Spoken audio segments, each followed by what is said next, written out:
Welcome to Cryptic Chronicles, a show dedicated to exploring everything weird, fringe, and unexplained in this ineffable universe we call home. Today on the show, I'm going to go into some of the most credible UFO encounters. Well, at least documented UFO encounters. With all the recent sightings of UFOs, including just a couple days ago, 3 days ago, radar confirming a UFO swarm around Navy warships, and this is being found in the mainstream. With all these sightings recently, I think it's time to talk about some of the more famous and well-known, documented, credible UFO sightings, UFO encounters. And that's really all that there is to this episode, so let's just hop into it. I'm your host, Tim Hacker, and you're listening to Cryptic Chronicles.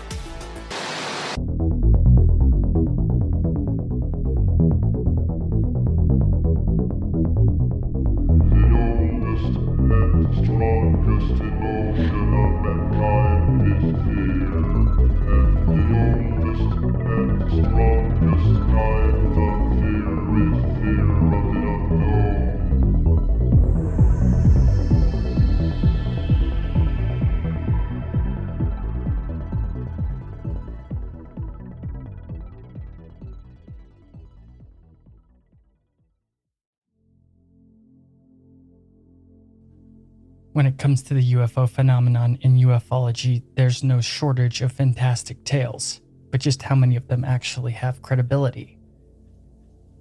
Well, that's a tricky question to answer. The importance of being skeptical can never be underappreciated, but having an open mind and thinking for yourself is even more important. However, when it comes down to it, there's just no beating around the bush. If one is looking at things objectively, there are some quite extraordinary things yet to be explained concerning the UFO phenomenon, and many of these mysteries beyond humanity's current comprehension concerning existence and the nature of the universe, I guess. Though I don't want to come off as a blind believer, and nor should you think I am. As usual, I am a seeker, but if it's one thing I know as pure objective fact, it's that things are rarely what they seem at face value. In October 2017, a strange object was spotted within the solar system by the University of Hawaii's Pan-STARRS-1 telescope, funded by NASA's Near-Earth Object Observations (NEOO) program. I could say its original code word title, but it's just a bunch of weird numbers. Eventually, it became known as the Oumuamua, and it's the first interstellar object to visit our solar system.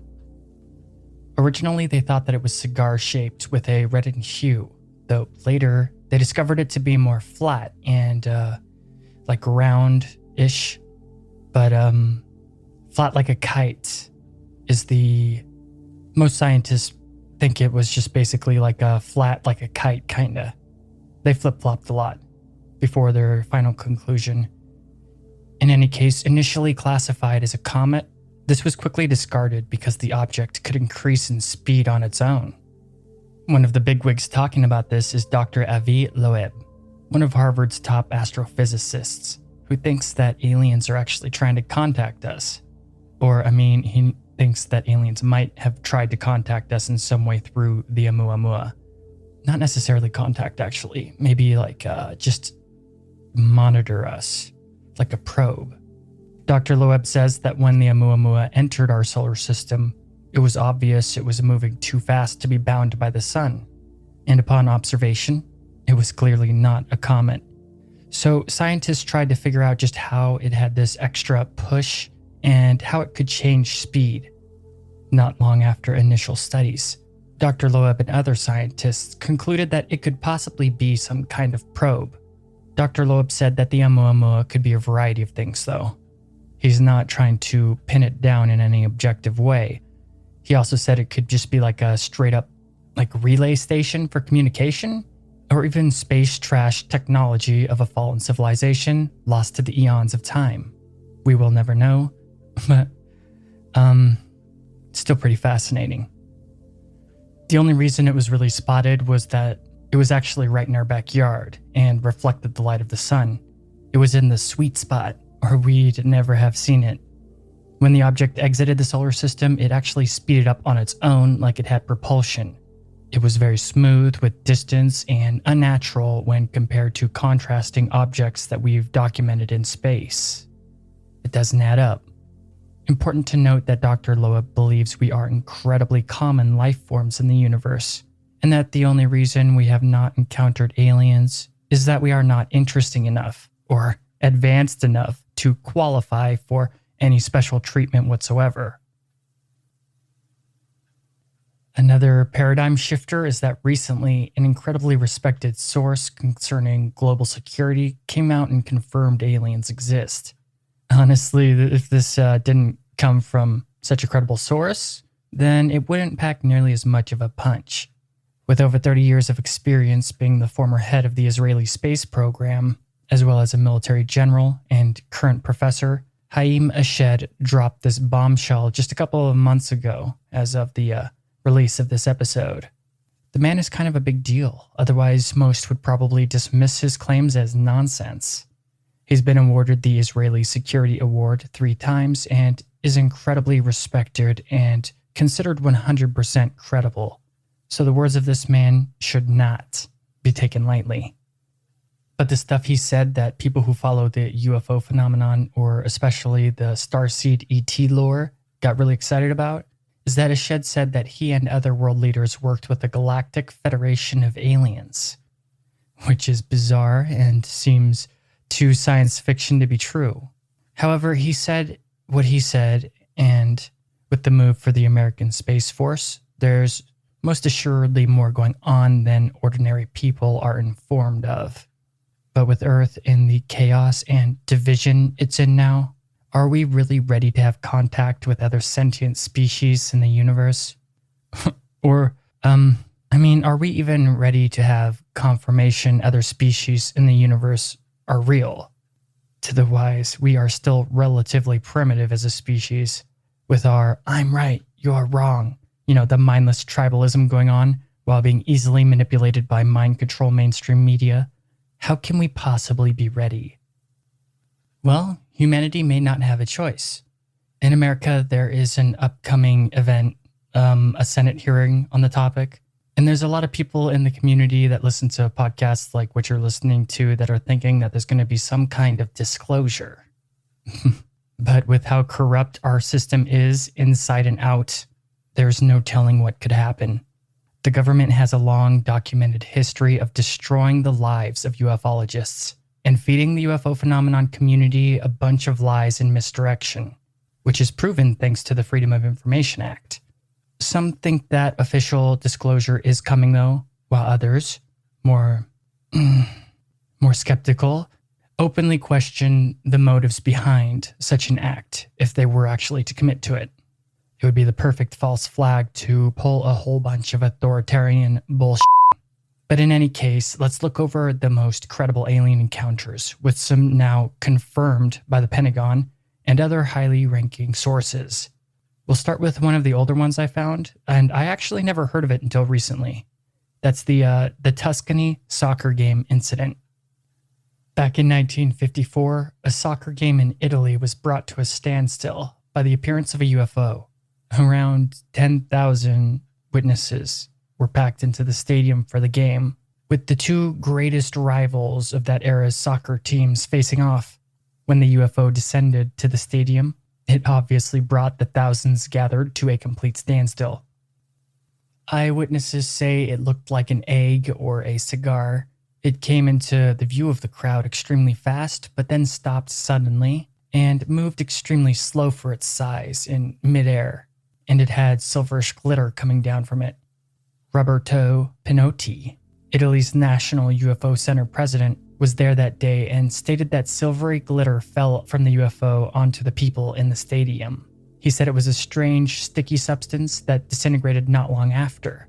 And also more UFOs started to appear, also having this weird silvery thing, sticky stuff fall off of them.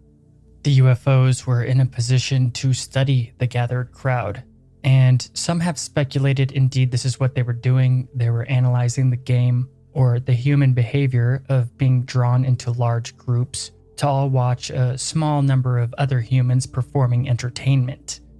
And there were many more UFO sightings that were reported in Tuscany that day, as well as the days to come. The witnesses all gave similar descriptions despite never talking to one another. The silvery substance was seen on the roofs of houses, but not too long afterward evaporated, like around an hour after it fell, and it also left no evidence behind. This case is one of the most credible alien encounters because the sheer amount of people who witnessed it all saying the same descriptions and the same similar accounts. And that's all of them not even knowing each other or ever interacting. But that story is just a warm-up, and I found it pretty interesting because I've never heard of it before, and it was only really released to the public very recently, and it's even been verified by the Italian government. But let's move on to a more recent encounter with UFOs, the Navy Super Hornet Go Fast video. In 2015, a bizarre video was released by the government because of the Freedom of Information Act. This was done by a UFO investigative group called To the Stars Academy of Arts and Sciences, or just To the Stars for short. The video seems like a routine operation for a F-18F fighter jet flying over the East Coast, USA. But things get really weird really quick. An unidentified oval-shaped object moving through the sky in impossible ways, at least impossible concerning current human technology, and approached the Navy jet and followed it for some time. The Pentagon itself refuses to comment on the video whatsoever from any level of its staff, but despite their silence, literally anyone has access to this video by utilizing a Freedom of Information request, giving almost complete legitimacy to the video. I say almost because, come on, like the government is even slightly trustworthy. In any case though, this is easily one of the most credible UFO encounters out there. Interestingly enough though, one of the To the Stars key members is a former head of a defunct Pentagon program. This program was all about investigating anomalies, UFOs, and his name is Luis Elizondo. Jim Semivan, who has a long resume of working for secret stuff in the government. He even worked for the CIA as a senior intelligence service member who co-founded the company with none other than Tom DeLonge. Tom DeLonge being one of the famous... Tom DeLonge is just actually one of the coolest, bestest people ever. I've been listening to him since I was 12. He's from the famous band Blink-182. And yes, he's up in here.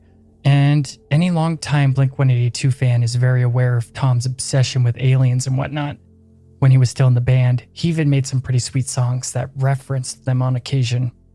Tom's leaving Blink-182 to go do alien stuff really bummed out a plethora of fans across the world, and has even turned many against him, considering him possibly mentally unstable for believing in aliens and being so passionate about the subject that it caused him to leave their beloved band. But at least he's doing what he loves, so go Tom, go. I'll always have your back. But Tom's not what makes this group credible. What makes this UFO research group so credible is it's not only got Elizondo, the former head of UFO investigation programs for the government, but Jim Semivan of the CIA as well. And both Jim and his wife openly claim to have had alien encounters. Considering how high level this dude was in his government career, as well as Elizondo, it's pretty entertaining and hilarious. They belong to an alien research group with the guitarist from Blink-182. Fate has a wonderful sense of humor. And truth is always stranger than fiction. The former Pentagon director Elizondo was in charge of the Advanced Aviation Threat Identification Program that was up and running in 2007, thanks to a politician who convinced billionaire Robert Bigelow to get it off the ground. Bigelow also has his own aerospace company and is a longtime believer in UFOs. He claims that they do indeed have a presence in the United States, and this is quite undeniable to those who have dedicated themselves to researching the topic. So the Pentagon has pretty much owned up to taking the UFO phenomenon seriously in modern times, though I'm sure they will all deny it or twist it in some horrific way to benefit like the 10,000 elites ruling everything. And it would never be talked about in mainstream media because they own it, and most likely suppressed if anyone tried to. But thanks to the Freedom of Information Act, it's quite obvious that billions and billions have been pushed into researching American UFO anomalies. And that's a lot of taxpayer money going to weird stuff. Officially, though, the Pentagon stated that the Advanced Aviation Threat Identification Program was shut down back in 2012. You know, back when the world ended and we went into the weird timeline. But that doesn't really seem to be the case. According to the Times, as well as many other informants, including Elizondo, the program is still very much around and doing their investigations with the military to this day.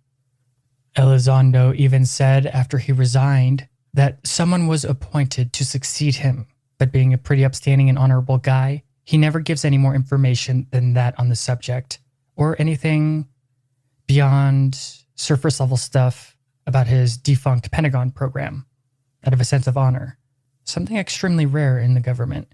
But the main problem the Pentagon had with it is that basically too many people found out about it.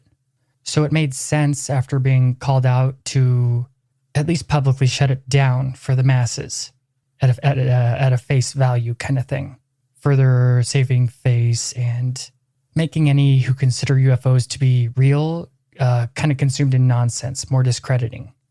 I hope that makes sense. But they then basically just went completely underground after that and continue their anomaly research even now. Though it's interesting how the government always claims UFOs are bullshit, but has a specific government-funded department to investigate UFO phenomenon almost every decade since the 40s. That's like being like, hey, check out the sky. It's blue. Nuh-uh, it's pink. Oh, dude, no, it's blue. Oh, also water's wet. No, no way. But to find, I don't know what I was going to say. Anyway, To the Stars was originally an entertainment group. At first, it was actually a record label, but then expanded to graphic novels and even books and whatnot, to the point it grew a whole branch of it dedicated to UFO research. And back in 2017, To the Stars added science and aerospace divisions and became a public benefit corporation. So it's a pretty bizarre series of events that led to this UFO research group, and it's a strange mixture of different personalities.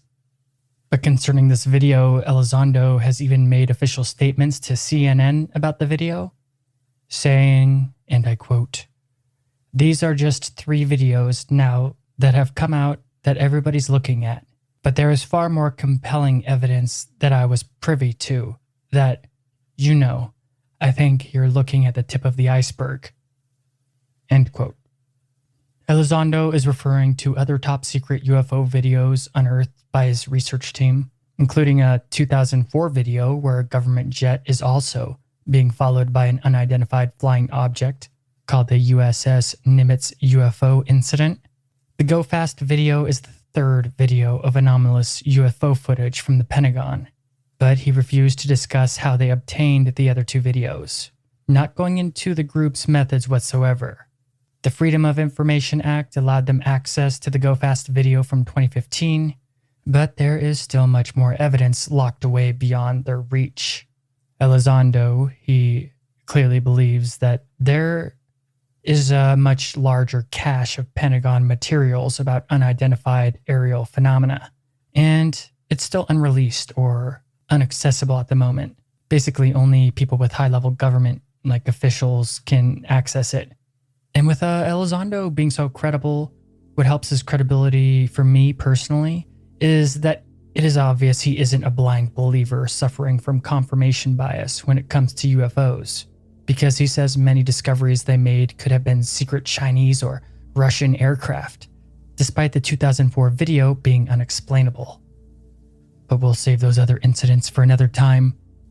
Concerning this video, first off, the location, date, name of pilots, or any detailed information was taken out of the footage by the Pentagon as part of the release approval process. The only thing that has been objectively discovered beyond that is that the incident took place back in 2015 off the East Coast. So there is no way to investigate anyone involved in the operation or interview the pilots. There is extremely little to go off of, and revealing further information regarding the Go Fast video looks bleak. The Super Hornet jet is equipped with the most advanced technology available, including an onboard Raytheon AN/ASQ-288 Advanced Targeting Forward-Looking Infrared ATFLIR pod, which is mainly for use against ground targets with a range of up to 40 miles. The targeting system is not designed to target other flying objects, but it is still really good at locking onto them, or I guess just spotting aerial targets in general.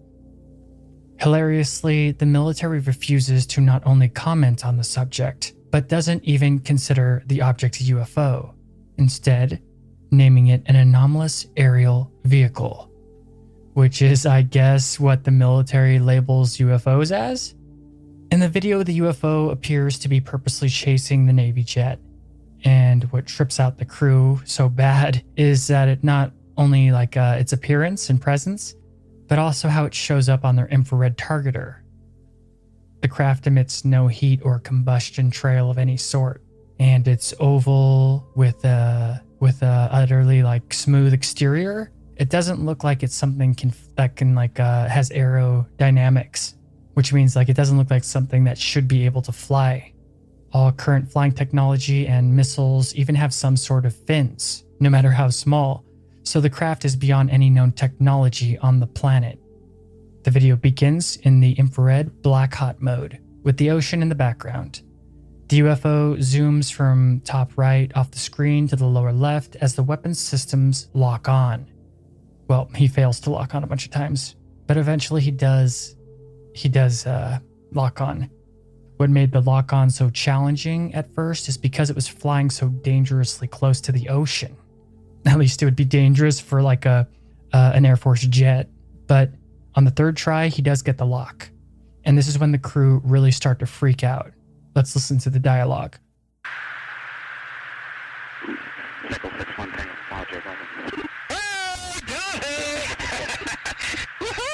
Roger. They're troubleshooting. Did you box moving target? No, I took an auto track. Oh, okay. Oh my gosh, dude. Wow, look at it fly.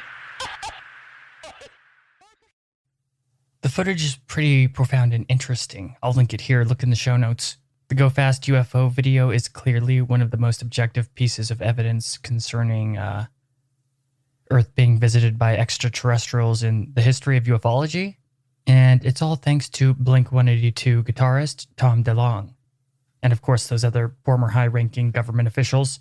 But I'm gonna go grab some coffee. I will be right back after a quick break. You're listening to Cryptic Chronicles.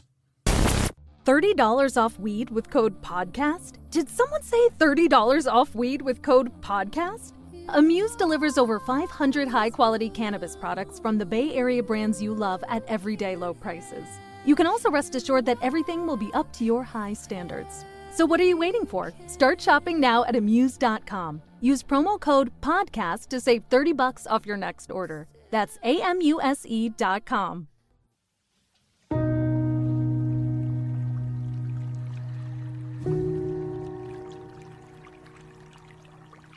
Hello, my name is Nessie. You might remember me from such places as Loch Ness, because I'm the Loch Ness Monster. Cryptic Chronicles is sponsored by Blueberry.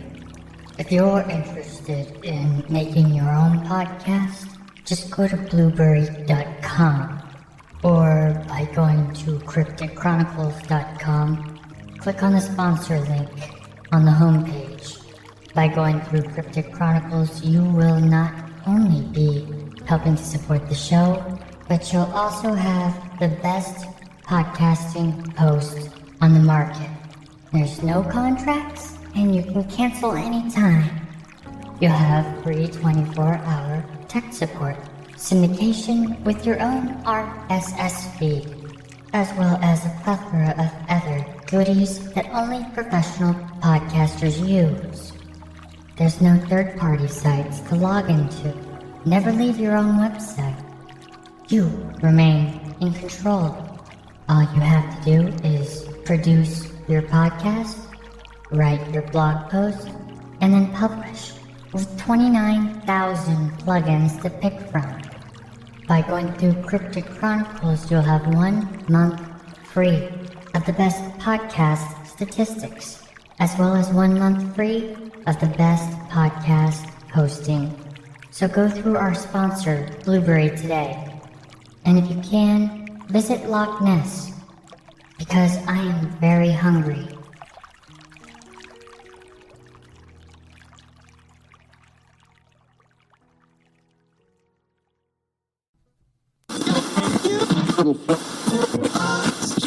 Next up, we have the Aguadilla Airport incident. In Aguadilla, Puerto Rico, back in April 2013, another of the most credible UFO events occurred. Now, we usually think of America being the hotbed of UFO activity on Earth, but that's actually not quite the case. The UFO sightings in South America are insanely high, with Puerto Rico probably having the most increased reported UFO sightings on the planet, according to UFO researcher and investigator Bob Pratt concerning Puerto Rico. Quote, UFO cases are occurring everywhere all the time. The UFO footage captured in this incident was taken by a thermal imaging camera that was located on the side of a jet that belonged to the Department of Homeland Security. Later, this footage was proven to not have been tampered with and reveals a shocking display of an anomalous flying object beyond humanity's current technological capabilities. The UFO, it looks kind of like a glowing pink-red circular object. In the footage, it zooms across land and air, then vanishes into the ocean. Many ufologists claim the area is home to alien bases underground or under the water, which kind of sounds like the reptilian conspiracy theory until you watch the video. The footage was luckily leaked to the public by some brave whistleblowers who sent it to Mutual UFO Network, more famously known as MUFON, which I'm sure you're pretty familiar with. UFO investigator Dana Cheviano had it forwarded to her Florida home, where the footage blew her away. A plethora of MUFON investigators would be brought together to analyze the video, which turned out to be unlike anything they'd seen before. It was analyzed with the highest scrutiny, down to individual frame-by-frame analysis, and the investigators' jaws dropped while watching one of the most credible pieces of evidence for the existence of UFOs, and becoming completely enraptured as they lovingly examined every minute detail of the video. But when it comes to alien stuff, you gotta not trust anything. So the MUFON team set out to find any cracks in the credibility of the footage. Though the whistleblowers demanded total anonymity and were hesitant to interact with the MUFON investigator out of fear from their commanding officials, they provided all the evidence required to ease the worry of Dana and her team, basically proving that the video was legit. They uncovered that the whistleblowers were not the only ones to see the UFOs because other flights were delayed. In the official records, it was put down as an unknown object overhead. That's objectively documented, giving massive credibility to the sources. The MUFON investigators concluded the UFO was between 3 to 5 feet wide and showed incredible dynamic maneuverability, both in the air and under the ocean, with an average speed of 80 miles per hour. But the object could also slow down to 40 miles per hour and could change speeds in an instant and speed up to 120 miles per hour a moment later. Basically, it could just zigzag at ridiculous speeds. There was a multitude of alternate views that they thought up, trying to discredit their own work, because that's how you do real research. You discredit yourself. You don't look for just stuff that goes along with what you want to think. They even thought that it could be maybe a secret U.S. experiment or something. But no matter how much they tried, none of their theories could discredit their findings.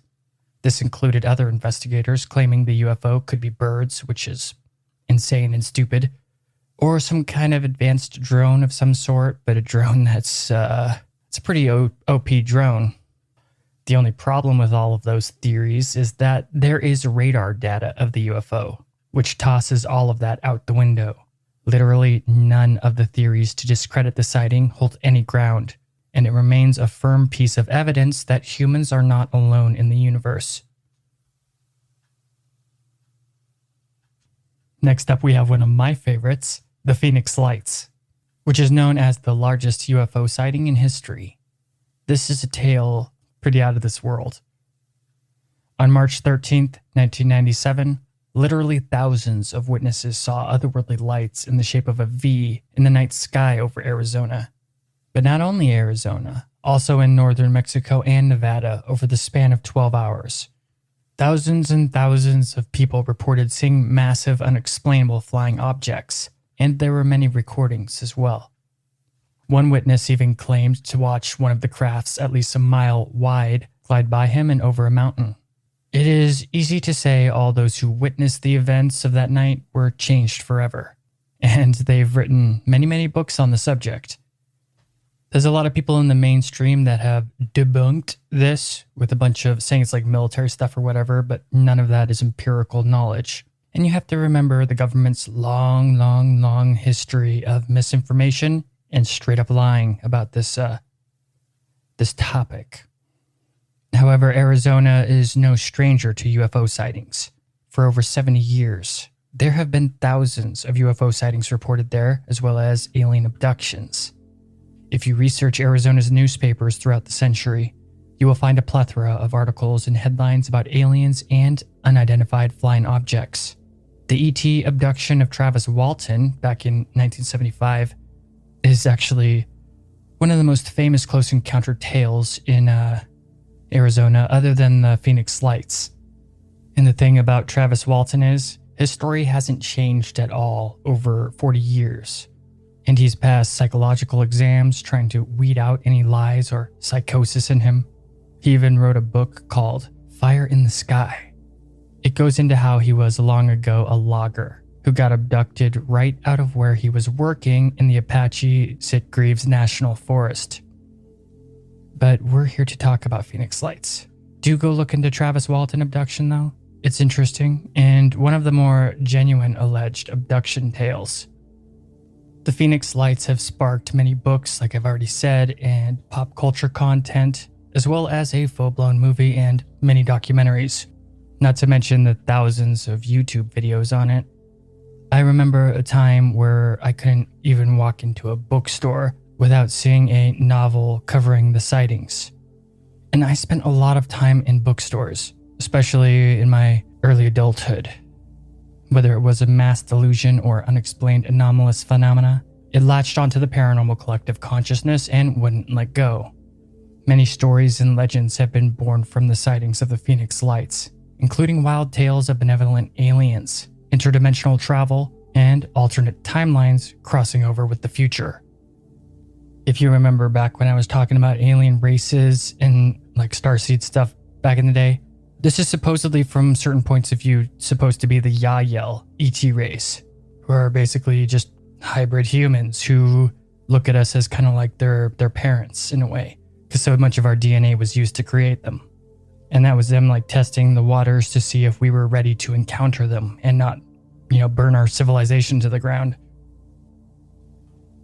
The first high-profile person to come forth and admit that he witnessed the lights was actually the governor of Arizona, which probably wasn't very good for his political career.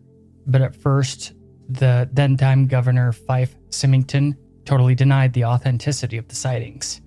He even mocked the very idea of it by having one of his aides dress up as an alien during the press conference when all the people in the city were, coming to him about their worries, which damaged his political career, and he knew it would. That's why he started off as such having a hostile stance towards it. But he did completely confess to witnessing the Phoenix Lights with his own eyes. Governor Symington would then say, quote, "I'm a pilot, and I know just about every machine that flies. It was bigger than anything I've ever seen. It remains a mystery. Other people saw it, responsible people. I don't know why people would ridicule it. End quote. So he did go forth publicly to change his stance and apologized for his first response to the public. It was probably still a bad move though, because he had nothing to gain from admitting to what he saw and everything to lose, which he kind of did. It has been a couple decades since the sightings now, and many who did not witness the event have speculated what they could have possibly seen. Some people claim the lights were the vehicles of interdimensional entities. The usual excuse as like military experiments, as I've already said, unknown atmospheric phenomenon, as well as just straight up aliens. People controlled by the mainstream media and herd mentality devoutly state dogmatically that it's just the military, as the government claims. You know, because it makes sense that it's light flares. We can totally believe what the mainstream media and military say, right? I mean, everyone knows that flares can keep a steady formation, gliding through the air for countless miles and stay bright even at extremely high altitudes, while traveling through entire states, all the while emitting massive darker-than-night V outlines that appear solid. I mean, that's just common flare knowledge. Everyone knows that flares are magic. Come on. Sarcasm aside, not one attempt to disprove the Phoenix Lights actually adds up if you look at it from an objective, unbiased point of view. I did come across footage of a charismatic military officer who explained the phenomena as flares. I thought it would probably make sense to your ordinary US citizen who doesn't want to believe in a universe more than what they've been spoon-fed their whole lives. So I understand why many people just casually dismiss the Phoenix Lights. The truth couldn't be more opposite though, and even remains unexplained till this day to the frustration of skeptics worldwide. Even Alice Cooper, the Dark Prince himself, witnessed the Phoenix Lights. He was just driving through the Arizona desert, probably being a total badass, when he encountered otherworldly phenomena. In an interview recorded by his wife, Alice said, quote, "I got about as far as Blythe and still in Arizona, and I just happened to notice something out of the corner of my eye. It was a clear night on March 13th, 1997, when thousands who were out to get a glimpse of the Hale-Bopp comet saw something they weren't expecting. A large triangular-shaped aircraft, some described as a mile wide, gliding silently over Phoenix. It was moving. I would say it was probably southwest. I watched it, and I stopped the car in the middle of the desert. I called my wife, and I said, 'Cheryl, I am looking at the Phoenix Lights right now. I am here all alone, and I'm watching. Wait a minute. I'm out here all alone. That's not a good idea, if that's what I think it is.'" End quote. Witnessing the lights made Cooper uneasy and forever changed him. A taste of the unknown can do that to anyone, even a rock god. But that's not all. Many celebrities and people in high places have come forward about witnessing the Phoenix Lights, including law enforcement, politicians, and even more celebrities, such as Kurt Russell. All of them say the lights were otherworldly and alien, like not of this world. There were thousands of witnesses, with many afraid to come forward out of a fear of being made fun of, ostracization. But over the years, there has been a steady trickle of people coming forward to tell their tale about their experience with the lights. Now, how many of those are true witness accounts and not a pathetic attempt at 5 minutes of fame? That's a different story entirely. But if you wade through the mud, you can usually find a little bit of truth in these types of things. And there's just far too many accounts to, not see that something is going on here. But interesting enough, the Phoenix Lights have reappeared many times since their initial reveal back in 1997. Like I said, they've shown themselves periodically, but in 2007 and 2008, there was even more heavy of a reveal, though there was no event as prevalent or profound as their original appearance. What makes the Phoenix Lights one of the most credible UFO encounters is just the sheer numbers of people who saw it and the visual documentation, such as photographs and video recordings. There is no event that has had more witnesses, and there are only a few other events that have suffered in smear campaigns as much as the Phoenix Lights. The gutter press really hates the Phoenix Lights and try to smear it whenever they can in an attempt to invalidate the phenomenon. Yet despite all these tools and closed-minded know-it-alls, there is only one thing that is objectively true about the Phoenix Lights, and that's that it is an anomalous event that remains unexplained and a mystery to this day, and for now is the largest UFO sighting in history in America. Here's what the Arizona governor said in an interview. March 13th, 1997. This event called Lights Over Phoenix. What did you see? Well, I saw a huge craft just kind of come right over Squaw Peak. That was, it was just breathtaking. And I'm not sure about the date. You've got a better memory March for the 13th. dates than I do. Yeah. But there was no, like the Clinton day, no. No. No, I was on a strict diet. No, I'm serious. I'm serious now. That unquestionably it was a UFO, which means unidentified flying object. Right. Doesn't mean we're being visited. Well, it's nothing like anything I've ever seen. And you're an Air Force guy. Yeah, and a pilot. Got a lot of hours flying, so it was pretty breathtaking. And I'll never forget. I snuck out to see it, without DPS. Which I'm not supposed to be driving my own car and that kind of thing. Yeah. And so, but I told Ann what I was doing. I was going to go up to Squaw Peak and see what everybody was, clamoring about. And when I walked in the front door, she looked at me, and I was apparently normally I'm fair complected and pale anyway, right? And she said, "Oh my gosh," she said, "she looked like a ghost. What did you see?" And I said, "Well, I don't know what I saw, but it was really something, and I'm not going to talk about it." And Wow. so Did it frighten you? No, I think I was kind of in awe, really. How big? Bigger than anything I've ever seen in the sky. Like an aircraft carrier in the sky? Yeah, something like that. Yeah, and it was hard to define because of the light in terms of the size, but it was absolutely silent and had sort of eerie embedded lights, and so that's what I saw, and I wasn't expecting to see anything because I was looking out over at Luke Right. to the west, and then all of a sudden these people in the park area just on the west side of 51, there were a bunch of people there. Everybody said, "Oh, look at that," and we turned around, and this thing was coming from the northwest, traveling to the southeast. And let's listen to a little bit more clips real quick.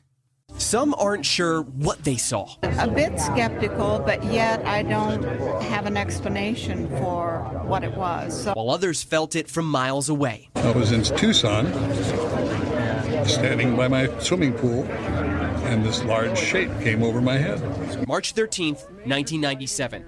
These fully lit orbs caught on home video just above the Phoenix skyline. Thousands have claimed to see them in person, but there's still no answer for what they were. I pushed my whole medical career aside for 7 years to try to find a logical source and meaning for what I had witnessed and photographed.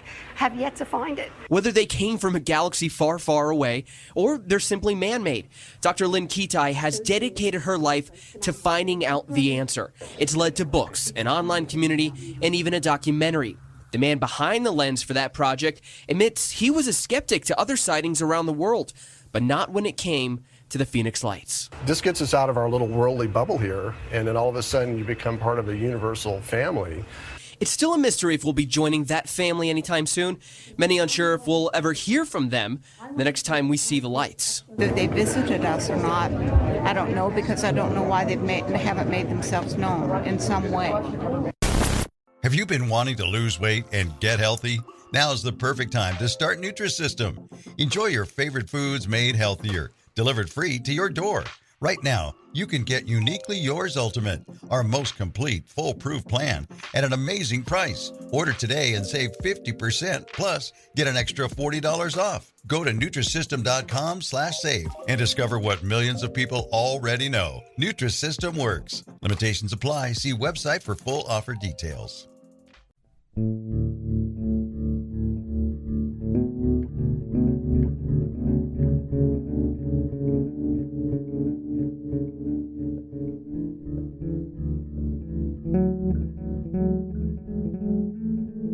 Hi there, thanks for listening to Cryptic Chronicles. The show is sponsored by Blueberry, and if you're interested in starting your own podcast, use our link. We'll even give your podcast a shout out. Go to crypticchroniclespodcast.com and click on the Blueberry link on the homepage. By doing so, you'll be helping the show. Blueberry is optimized for iTunes as well as all podcast hubs. You won't have to worry about expensive contracts or fees. In fact, you won't have to leave your own website. You'll have your own RSS feed and no third-party sites. Try it for a month free by going through Cryptic Chronicles. Also, if you're a fan of cryptic content, please support the show on Patreon. By giving just $1 a month, you can really assist us in posting more content frequently. You'll also have access to bonus ad-free episodes of the show and the Discord channel. To keep up with all Cryptic Chronicles content, follow us on Twitter, Instagram, Tumblr, and of course Facebook. Give the Facebook page a like and join the Cryptic Chronicles group. We'd love to hear from you. Thanks for supporting the show, but most of all, thanks for listening.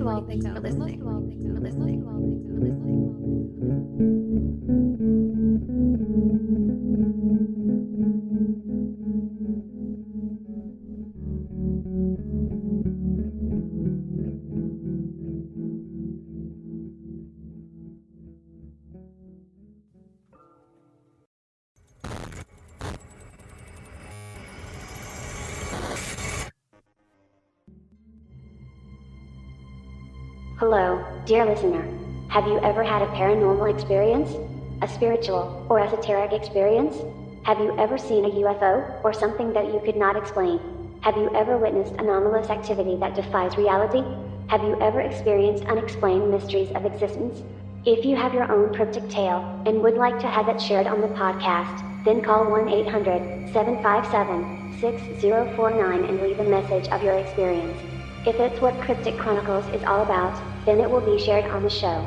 Just make sure you thought about what you will say ahead of time, and give a clear and concise account.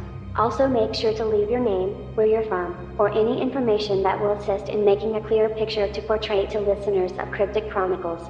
Once again, call 1-800-757-6049. That's 1-800-757-6049. We look forward to hearing from you.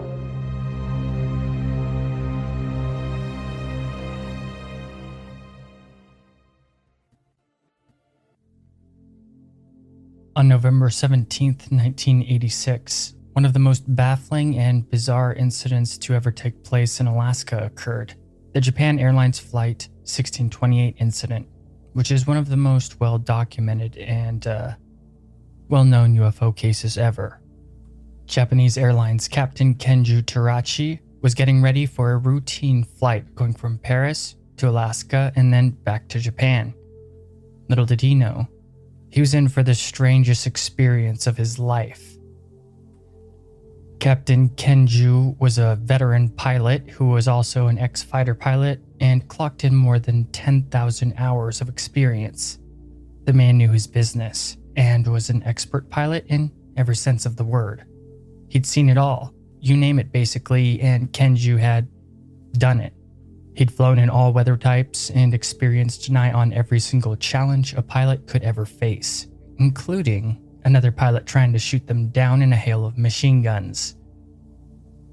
At first, everything seemed normal and easy peasy early in the flight. Then Anchorage Air Route Traffic Control hit up the veteran pilot and told him he should alter his course a bit. But when Captain Kenju did so, the co-pilot noticed something strange out the window. 3 crafts could be seen in the distance flying in the sky. The co-pilot didn't make a big deal about it though. He shrugged them off as some military planes on a routine practice mission or something, and didn't really sweat it. So for some time, the pilots didn't pay them any mind, until later they noticed that the unidentified aircraft were not acting like typical aircraft. This is when Captain Kenju opened radio contact with nearby flight control and asked if there was any military training scheduled or any other aircraft close to their flight path. They told the captain there was no registered flights of any kind, at least that they knew of, and even checked the radar, to which they told Captain Kenju that there wasn't anything on it, and wondered if he was sure he saw something. They repeatedly said that only Flight 1628 was on the radar, which greatly worried the captain and his crew. Basically, right after that, the unidentified aircraft ceased to simply shadow the plane from a distance, taking on a chaotic pattern, zooming this way and that, in a way that no aircraft Kenju knew could do. It seemed impossible, but the now unnerving and uncanny aircraft were still at enough distance that the crew didn't feel immediately threatened. However, that changed really quick when 2 UFOs appeared out of nowhere directly in front of the plane, to which no doubt caused Captain Kenju to shit himself. The 2 pilots squinted as otherworldly light illuminated the cockpit, and Kenju swears some type of energy radiated from the light. And the entire time that the UFOs were doing this, they were basically just zooming backwards along like with the same speed of the plane, hovering in front of the cockpit. Kenju had this to say about the experience. I felt the warmth of the UFO's thrusters on my face, which is pretty freaky. The UFOs then just flew next to the plane, keeping pace while making a circle of lights around it from their thrusters or something like that. The way it's described is somewhat confusing to me, but the lights are a key feature Captain Kenju talked about. But despite the craziness, after the first startle, the crew didn't really feel threatened because nothing bad happened to them, so... To the crew, it seemed like the craft were more like playing a game, like just playing with them. There was never any hostile actions taken against Flight 1628. The crew were more mesmerized and astonished by the unreal situation than feeling like they were in imminent doom or something. At least after the UFOs showed how powerful and advanced they were, but didn't harm them. But once again, when talking to flight control, they said that they didn't see anything on the radar. But Captain Kenju had an idea and used the digital weather radar. Somehow this worked, and indeed, there in the little screen were green blips moving with them through the sky. When they flew over a city with bright lights, the crew saw the craft tailing them much more clearly, and they were massive, much bigger than first thought. Kenju later described them as the size of 2 aircraft carriers, and having fought against aircraft carriers in battle during World War II, he knew what he was talking about. Kind of getting freaked out now even more than they already were, they tried to ditch the UFOs using crazy maneuvers. They did everything they knew how, including flying in circles, going up, down, through clouds, the works. Basically everything they knew they tried on their attempt to lose the other weird UFO aircraft. Nothing worked though. Despite their massive size, the UFOs seemed to defy the laws of physics. So yeah, they were getting scared and were talking to flight control, though flight control really couldn't think of anything to do in their situation since no one's ever experienced it before who was a part of the encounter. They did offer to hit up military bases and send some fighter jets their way to defend them, but the crew decided to decline the offer because who knew what it would escalate to?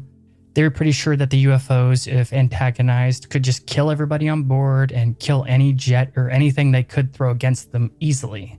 I mean, how could you fight against an aircraft that defies physics? It would be a suicide mission for everybody involved. Then Captain Kenju probably thanked all everything as the encounter finally came to an end as they came close to their destination. But it was only the beginning for Kenju concerning his encounter with these UFOs. FAA Division Chief John Callahan was extremely interested in the incident and did a full interview. Not to mention, the Alaskan media jumped all over it, which spread to the rest of the USA and the rest of the world in general quite quickly. Callahan listened to all the recordings and everything he could get his hands on. Captain Kenju would declare, "It's a UFO. and things like that to flight control, with all of it seeming to be 100% authentic. Though, like I've already said, the Anchorage Air Traffic Control didn't see any UFOs on their radar. But the military definitely did and had been tracking the crafts the whole time. The flight control didn't have nearly as high tech as the military, obviously, but thank God they didn't scramble any fighters that would have put Flight 1628 in danger. The military personnel reported that the UFOs were going thousands of miles per hour without showing any signs of inertia, and they would immediately stop, also showing no signs of inertia, and only slowed down to hover around Captain Kenju and his crew. It also turned out that the UFOs just ditched following Kenju to shadow another plane on a routine flight. So this sighting goes even beyond Kenju and his crew. Not long after, the FBI got involved, along with the CIA, and even some researchers of President Ronald Reagan. A lot of people think that Reagan was referring to this UFO encounter in his speech, which he insinuates very bluntly that there's an alien presence here on Earth. Or probably there already is one, I mean. On September 21st, 1987, in a speech before the United Nations General Assembly, Reagan hinted at the possibilities of a hostile alien extraterrestrial threat to Earth. In one of 3 of the most bizarre speeches any president has ever publicly given to a mainstream audience. And damn, did it blow up. And it's strange, it's rarely talked about or referenced concerning conspiracies to cover up UFOs from the mass population of America, and I guess the whole world too, for that matter. People very rarely talk about this kind of stuff. Even Obama admitted to like UFO stuff recently in an interview. I'll quote just a tad bit of Reagan from the speech real quick. Perhaps we need some outside universal threat. Our differences worldwide would vanish if we were facing an alien threat from outside this world. And yet I ask you, is not an alien force already among us? Yeah, I mean, that's a weird thing to say. Think about a modern president saying that and not causing chaos or propaganda or impeachment, or use your imagination. I'm sure you can think of all the weird, crazy stuff that would happen. And it's a strange thing to say too, because anyone with a decent intelligence can quickly conclude that if aliens wanted to wipe us out or take over, it would be as easy as blowing over a house of cards. Reagan, though. Reagan thought a hostile invasion of aliens would unite the world, but in truth, we wouldn't even stand the slightest chance in any way, unless the situation was much more abstract than we think. For example, there's a lot of aliens in ET lore. A whole bunch. I got a book on it not that long ago, and wow, that's a lot. But one of the main things to consider concerning that is that there is like a whole, if it's true, I'm not trying to say any facts, quote unquote, but there seems to be, if this stuff is true, if there's any truth to it, there's like intergalactic politics.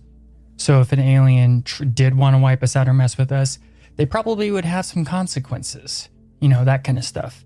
Just because they want to do something or they want certain resources or to manipulate in a certain way doesn't mean that they can. Not necessarily because they can't because they lack power, but they can't because of like the political nature of doing so. Anyway, I'm getting a little sidetracked here. Back to Flight 1628. When Callahan and all the government clandestine people got done going over all the data, they quickly decreed it was all to be hush-hush, and the whole group of UFO analyzers never got together. The whole Flight 1628, essentially, they made never happen. The stealth bomber was being developed at the time, and Callahan said that if they all knew it wasn't the stealth bomber, but a real UFO, why wouldn't they want the American people to know? The government people said it was forbidden because it would cause chaos to break out.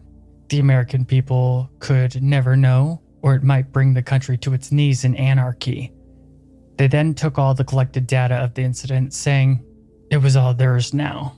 and for Callahan to basically fuck off and told him he better keep quiet. Luckily though, Callahan had made copies of every piece of evidence he'd collected. To quote Callahan from an interview circa 2000, "When they asked me what I thought, I told them that it looked like we had a UFO that was up there. As far as I was concerned, Reagan's science team were the ones that verified my own thoughts about it. They were very, very excited about the data. They had said at that time that this was the only time, and they had used the words a UFO was ever recorded on radar for any length of time." End quote. Things went sour for Captain Kenju for a bit though. Poor guy. He lost everything because he was honest and upfront about the UFO encounter, having a strong sense of honor. Not only did the Japanese government not care for his tales of aliens over Alaska, but the flight company he worked for considered his story to be embarrassing and brought them to shame. They didn't believe him, obviously, and thought that he made it all up for a quick dose of fame, even though he had an entire crew and military radar team that all knew it was true. Eventually, though, Kenju got to fly again, so his part of the story isn't entirely depressing.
That's all for today's episode. Cryptic Chronicles is available on iTunes, Podbean, Stitcher, Google Podcasts, and basically all podcast hubs. Just look for us and we will be there. If you can, make sure to like or comment or review wherever you do listen to this podcast. It will really help the algorithm to spread us out and suggest us to new listeners. It's just a really, really good way to spread the show. And if you enjoy it just a little bit, doing that really helps. And let's look at a couple of comments. Paul Miller says, "It could be a streaming tulpa from the collective subconscious." What? Oh, he's talking about episode 49, Is Reality an Illusion? What is he talking about? Oh, maybe the simulation theory. Don Page says, "Great podcast, cover ghosts more." Thank you. I've got like a bunch of stuff like planned in a row, so it's not easy for me to just switch what I'm working on, but I definitely have some of that kind of stuff in the pipeline. Don't worry. Have I not been covering enough paranormal stuff like that? I feel like I haven't been covering aliens enough. And then another person emailed me asking for me to cover like more serial killer stuff. And it's just like, oh my gosh, it's hard for me to keep track. But I will cover whatever you want me to cover. Just add it to the list. Please interact with the content as much as possible. It really helps out and makes the algorithm god like Cryptic Chronicles, which is always a good thing. Please review, comment, share, review. I already said that. Like, whatever, just do it. It doesn't even matter if it's bad. Say whatever bad stuff you want too, because the bad stuff, just the interaction, actually helps the algorithm too. It doesn't matter if it's bad or good. It's still good. If you really, really, really like Cryptic Chronicles and you got a little bit of money to spare, then consider supporting Cryptic Chronicles on Patreon. For just $1 a month, you can get exclusive episodes, ad-free episodes, uncensored episodes, as well as all the video content early before anyone else, as well as getting the podcast early. And I'm not talking early as in like a couple days, I'm talking like early.